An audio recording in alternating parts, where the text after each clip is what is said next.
The Union Cabinet chaired by Prime Minister Narendra Modi on Tuesday approved a proposal to revamp 50 unserved airports at a cost of 4,500 crore in one of the landmark initiatives that this government has taken, which will have a far-reaching impact on the air connectivity in the country as well as giving a boost to the aviation industry in the country.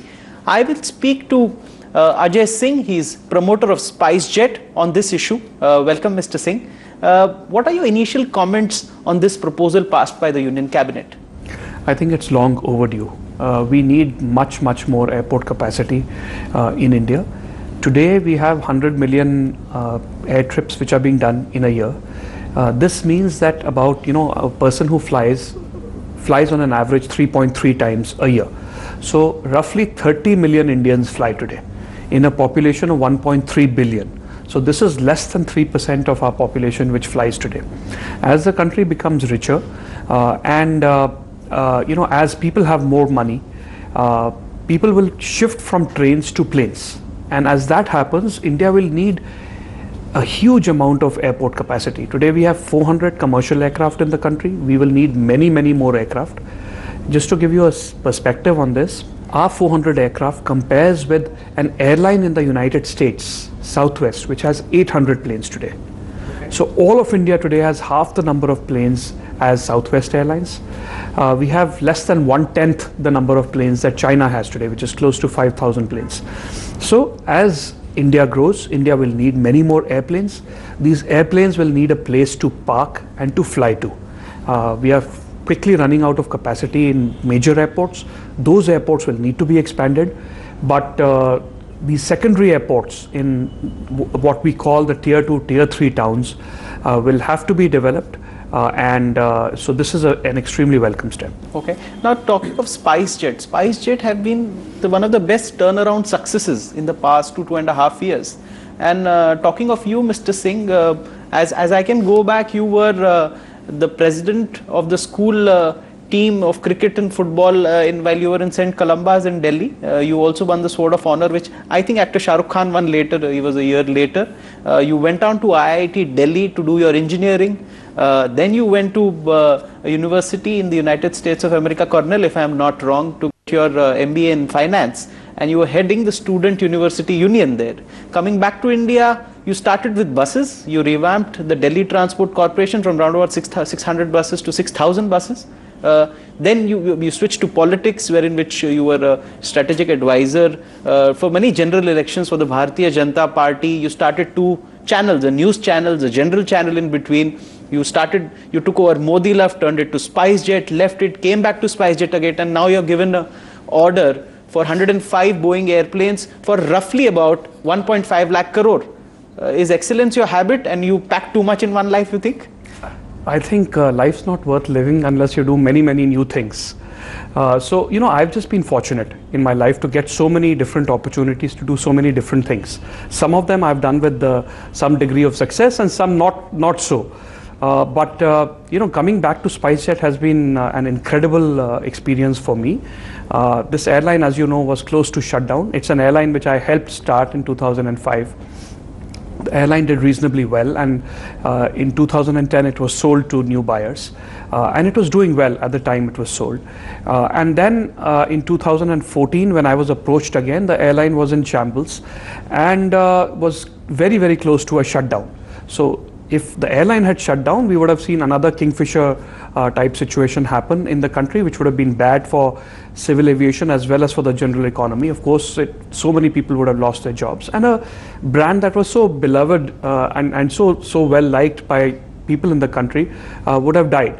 So I think I got an incredible opportunity to buy the airline back and try and revamp it, which is what I've spent the last 2 years doing. And it's been an absolutely incredible experience. But you are showing an incredible amount of faith in the Indian aviation sector by giving an order for 105 Boeing planes, which is one of the largest orders in the recent times. Well, the order is for 155 planes 155. and 50 options. So it's close to 205 planes. 205. And this is about $22 billion, like you said, about 1.5 lakh crores. Yes. And this is the largest order that's ever been placed on Boeing in the country. But like I said, we have just 400 commercial aircraft. in the country for 1.3 billion people. Okay. This is a huge mismatch. There need to be many more aircraft in the country, and these planes, in any case, the SpiceJet planes will be delivered over the next several years. So we think that the aviation market is poised to grow, and if infrastructural issues are looked after, and if we can find a way of bringing the cost of aviation down, yes, and not even at some absurdly low levels, but by just following what the top 20 aviation countries in the world do. Because you're speaking of the top 20 aviation countries, I would like to draw your attention to the United States of America. It's one of the biggest aviation markets in the world. Donald Trump, after being elected as the president, called a meeting on February 9th of all the aviation sector managing directors, and Wilbur Ross was also party to it. And after the meeting, the result was that Trump said we're going to invest $100 billion in improving airport infrastructure across the United States of America. But then one very key statement followed. He said the user development fees is $4.5 for every domestic flight in the United States of America. It shouldn't be increased. The airport development shouldn't be funded by UDF, because if UDF goes up from 4.5 any further, people will stop flying. There'll be no incentive to take aircraft. In the Indian context, do you feel India can afford UDF to finance infrastructure?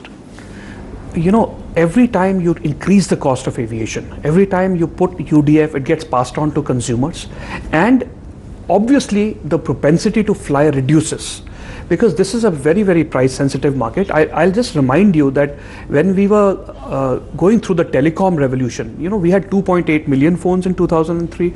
That is close to 1 billion phones now, and that has happened because the tariff has been stimulated. That 16 rupees a minute that you and I used to pay in 2003 is now down to a few paise per minute. Yes. And that is what has led to this massive growth in telecom. In aviation as well, today India is the only country in the world which charges tax on aviation turbine fuel. The only country. So we have the highest cost aviation turbine fuel in the world. We have the highest cost airports in the world. Now, you cannot have the highest cost aviation turbine fuel, the highest cost airports, and still try and have the lowest fares. I'll have to interject you at this point. Prime Minister Narendra Modi has a vision wherein he wants to ensure that every Indian should be able to fly. He's spoken that, Udan lena chahiye, common man should fly. What the Prime Minister, do you think, what would you appeal to him to ensure that tickets, to say, I'll give an example. The Delhi-Patna corridor is one of the most congested corridors. People book train tickets 4 months before. Tell me one thing, if we do away with all these charges in a common man's language, what would be the ticket, an average ticket on the Delhi-Patna corridor? Because this is what the common man understand. How much will I have to pay? You can bring down the cost significantly. I'll just tell you, if you can remove taxation on aviation turbine fuel, and this is not something which is unique. Yes. The top 20 countries in the world today have no tax on aviation turbine fuel. We have a tax because we have this old mindset that flying was for the rich, so let's tax flying. Yes. Now, if you can remove that tax, you would straight away bring the cost of aviation down 20 to 25%. 20 to 25%? Yes.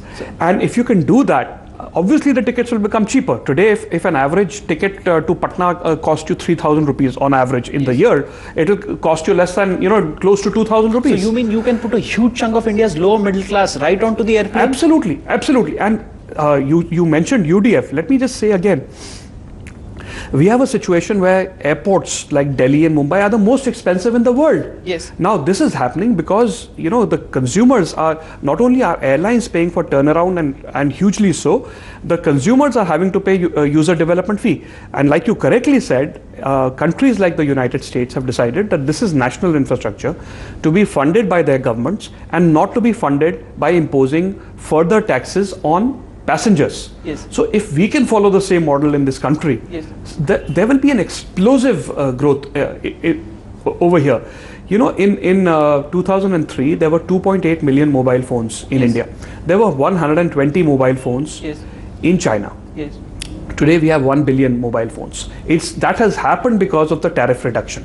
Now we can have today we have 1/10 the size of China in terms of the number of commercial aircraft that we have. This gap will automatically close if you can make aviation cheaper. Now, since a lot of our viewers understand the general language, I would like you to address the Prime Minister as well as the authorities in the Civil Aviation Ministry. What would you tell them? how much of a load that will you be able to share of the Ministry of Railways if this ticket comes down? How much you would be able to help railways, because railways are overburdened? How you know, today India has the fastest growing aviation market in the world. We are growing at 25%. This growth can easily increase, and we can take a significant amount of load. See, today we are carrying 30 million passengers. This can easily go up to 100 million passengers. 100 million passengers. Easily go up to 100 million passengers a year, provided that we bring the cost of aviation down, and provided we build infrastructure. So my request always, and the industry's request to the Civil Aviation Ministry and to the Prime Minister has been that in order to realize our Honorable Prime Minister's dream of having every Indian fly, you must bring down the cost of aviation. You must change the mindset of government and of the bureaucracy, and ensure that we are not treating flying as a rich man's good. Today, a common middle class Indian wants to fly. So you're saying it's something which is aspirational. You're in effect promising to the Prime Minister that you can make every Indian fly if they do away with the ATF charges and UDF and these kind of things. Of course, a very large number of Indians will fly, certainly. And remember, flying is something which is aspirational in India. Yes. It's like, when people moved from two-wheelers and went on to Marutis. Yes. It was a step up in life. Similarly, when people switch from trains and start to fly, it's a step up for them in life. Natural productivity, people will get richer. Of course, people will get richer, people will want to fly. It's, once you start to fly, then you don't want to come back. You want to keep flying. So you're moving up in life. And it helps productivity in a huge way, because if you have to go by train or by road from let's say Delhi to Chennai or to Trivandrum, it takes you such a long time to do it. You can do that in 2 hours on a plane. Given a point, I would like to draw your attention to the IATA's top boss, Alexander de Junac. He made a statement that the tax burden needs to be reduced. Airlines in America estimates that taxes account for as much as 20% of the cost of a domestic ticket. This includes all charges. If you could tell us in India, if a person pays say 10,000 for his air ticket, what is the tax component? Well, at least 45%. So even tax. including all ATF and everything. 45 to 50% is probably taxes. So even half of the cost doesn't go to SpiceJet. When you charge 3,000 for a ticket, 1,500 goes directly by way of taxes. So then how? Is there any other way that a lot more Indians can fly if taxes are not reduced? All you need to do is to ensure that there is a tax credit which is available. Every time you put a tax on aviation turbine fuel, a credit should be allowed on that. That happens across the world. Yes. So we should do it here. Secondly, like you correctly said, infrastructure needs to be developed as national infrastructure. The government should help fund that infrastructure, and we must make sure that we don't put an additional burden of UDF. So on every ticket you pay 200, 400, 600 or more. Actually, in a place like Delhi, you're paying up to... But you talk of Delhi, and Delhi is where a lot of planes fly in and out from. I would like to ask you, what's the aviation turbine fuel tax in Delhi, and how much should it be reduced? What's your appeal to the government, to the Delhi state government and the central government both? No, today we paying up to 30% tax on aviation turbine fuel in Delhi. Secondly, in terms of UDF, we are paying a UDF not only on flights that we take out of Delhi, but also flights which come into Delhi, which is something which is unparalleled in the world. I don't think any airport... So you mean if such taxes are there, then this whole vision of the Prime Minister to get every Indian flying... Of course it slows down. It slows down. That whole process slows down because... India is a cost-sensitive market. We've seen that happen, in other areas. That the moment you start to stimulate with fares, there's the demand, the inherent underlying demand is very, very strong. And this will, by the way, help tourism. This will help, the state economies, and this will help general efficiency and ease of doing business. Just give me a ballpark figure on if this explodes, if the Prime Minister indeed heeds to the appeal of the industry of doing away with ATF, take some step, and Mr. Modi is known to take such steps. What is the kind of employment and what's the kind of benefits to the economy that you foresee happening? Look, firstly, if there is a Prime Minister who can take big decisions which impact a large number of people, it is this Prime Minister. He's already shown that in the past, and we are really hopeful that he will look at this in a larger sense. Secondly, aviation is an extremely employment intensive industry. For each plane that an airline gets, there are about 150 people who get employed directly, and of course there is a huge number of indirect employment, huge. So that factor is probably 5x of the number of people who are directly employed. Catering and cleaning and housekeeping, everything comes in. And let me also say, we have this massive potential of engineering our own planes, doing maintenance for our own planes within the country. Yes. So what is happening is today airlines are taking aircraft into the Gulf. Yes.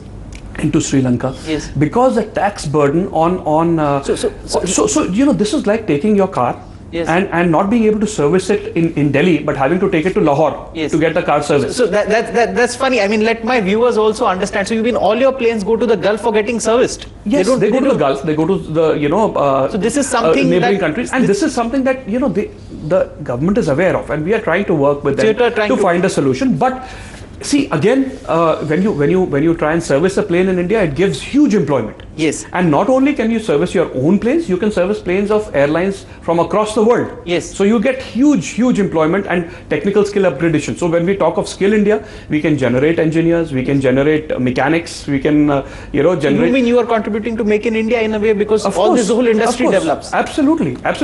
Today we are in a situation where we are shipping our hubs out. So today, if you want to go to the US or to Europe, you take a flight to the Gulf and then you fly from there. Yes. If you want to go to Australia, you take a flight to Singapore and you fly out of there. This brings me to one of my last questions. Aviation infrastructure in India is a big issue. You spoke of a grand plan of making India the hub of aviation, which is possible, by the way. But aviation infrastructure in Bombay, in Hyderabad, in Chennai, these airports are congested.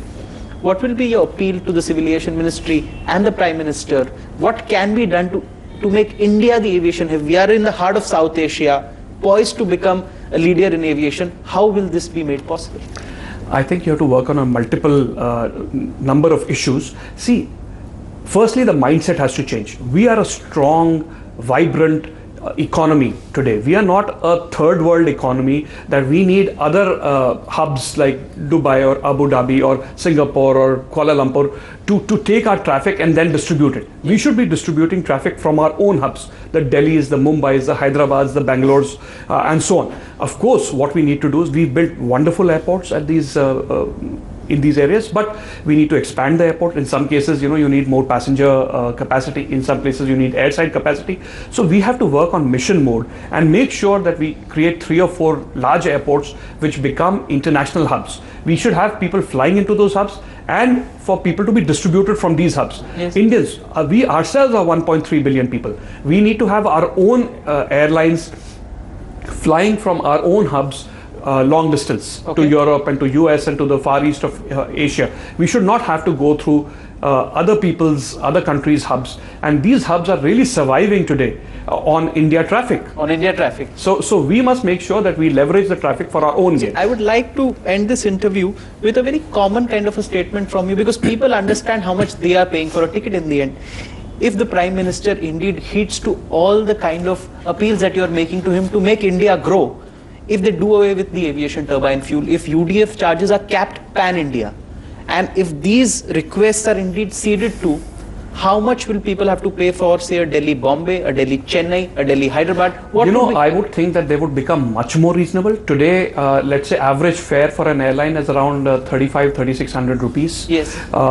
Up to 4,000 rupees on the sectors that you mentioned. Yes. It will easily come down to under 3,000 rupees. Under 3,000 flat all year round? Absolutely, through the year. So on that note, I think you sound very positive for the Prime Minister's steps that he's taken, but you also have a long list of work that needs to be done to generate more jobs as well as make every Indian fly. Thank you so much, Mr. Singh, for sharing your time with us and also discussing all these issues. So here was Mr. Singh. He shared with us that how he can turn Prime Minister Narendra Modi's vision to make every Indian fly into a reality. But there are problems. The aviation turbine fuel is taxed in India, but the top 20 aviation markets don't tax it. User development fees another issue. It shouldn't be used to fund infrastructure at airports which are now being built in the country. We'll see how all these issues are taken up by the Ministry of the Civil Aviation as well as Prime Minister Narendra Modi in the coming days. Thank you so much for joining us on today's discussion. Thank you.